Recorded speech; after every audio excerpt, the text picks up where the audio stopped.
Օլյա, ես ձեզ սոցցանցում գտա, ուշադրությունս գրավեց սլավոնական արտաքինով կինը, որը հրաշալի հայերեն էր խոսում և Հայաստանի մասին էր պատմում։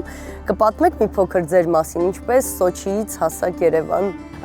Սոչիից հասանք Երևան, ճիշտն ասած, մենք շուտվանից էինք մտածում, որ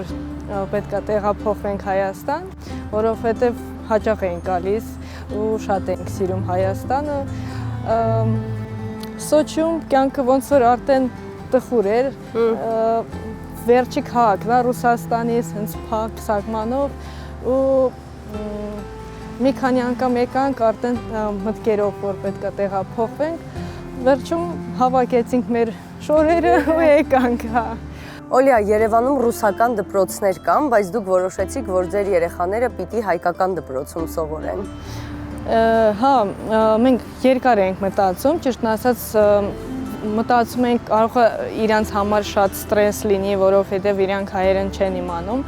բայց վերջում մտածեցինք, որ ավելի լավ իրանք ավելի շուտ ադապտացվեն, սովորեն լեզուն ու դրա համար իրանք գնացին հայկական դպրոց։